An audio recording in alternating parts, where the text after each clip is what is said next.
Hello friends, आज की video में हम देखेंगे कि सर्कुलर फ्लो ऑफ इनकम क्या होता है। तो सबसे पहले आपको पता होना चाहिए कि एक इकोनॉमी में चार सेक्टर्स होते हैं।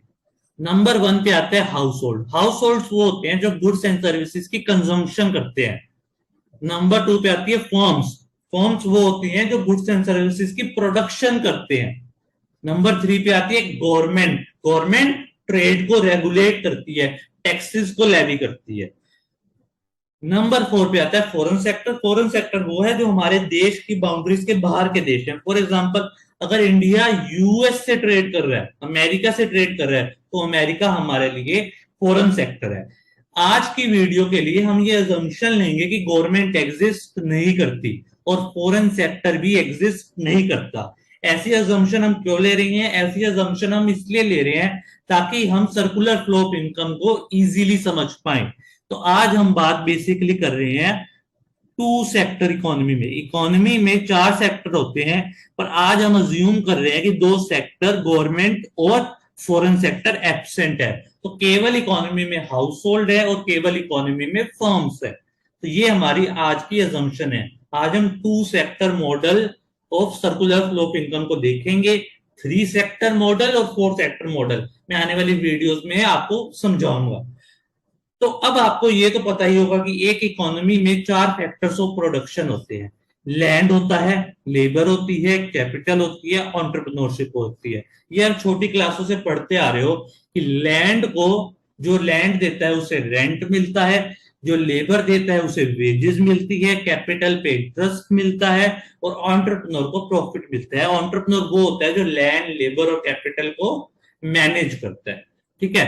अब आपको ये पता होना चाहिए कि circular flow of income start कैसे होता है। देखो, जो हाउस होल्ड्स है वो फर्म्स को फैक्टर सर्विसेज देते हैं। तो हाँ, फिर से एक बात बता दूं आपको कि हम केवल टू सेक्टर मॉडल की बात कर रहे हैं। हम मान रहे हैं कि केवल हाउस होल्ड और फर्म्स ही हैं। तो सबसे पहले जो हाउस होल्ड्स होती हैं वो फर्म्स को फैक्टर सर्विसेज देती हैं। फैक्टर सर्विसेज क्या होता है? फैक्टर्स ऑफ प्रोडक्शन ही होता है। यानी कि हाउस होल्ड फर्म्स को लैंड देगी ताकि कंपनी के पास जगह हो जहां पे वो प्रोडक्शन कर सके। वो लेबर देगी, हाउस होल्ड कैपिटल देगी,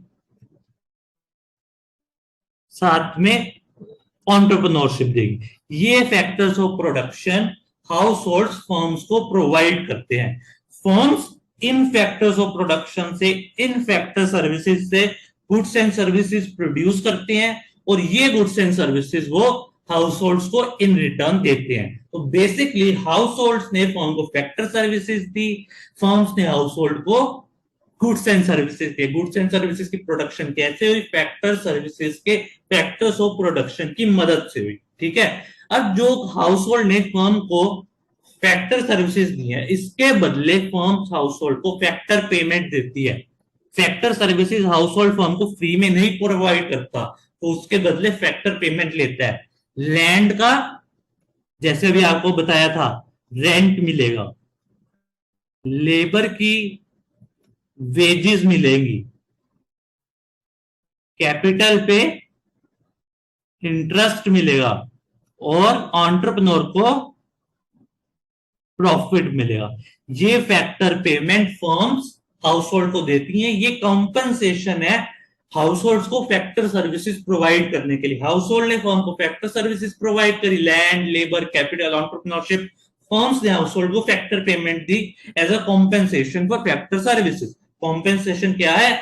लैंड का रेंट, लेबर की वेजेस, कैपिटल का इंटरेस्ट और एंटरप्रेन्योरशिप को प्रॉफिट।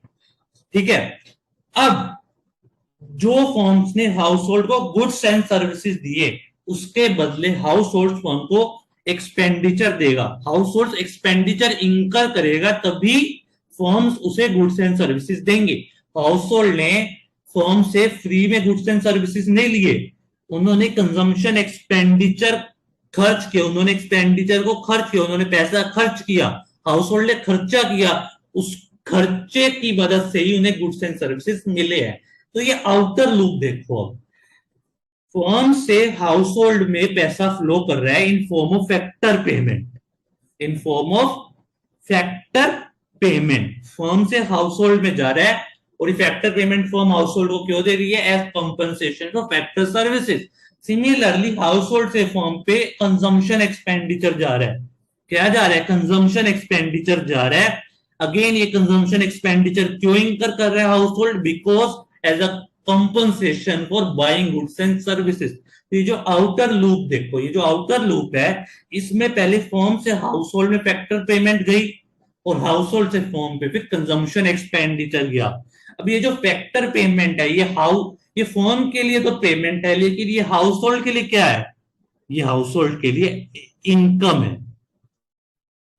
क्या है हाउस होल्ड के लिए? Income. Similarly consumption expenditure, house hold के लिए तो ये एक्सपेंडिचर है, लेकिन फर्म के लिए क्या है? फर्म के लिए ये इनकम है।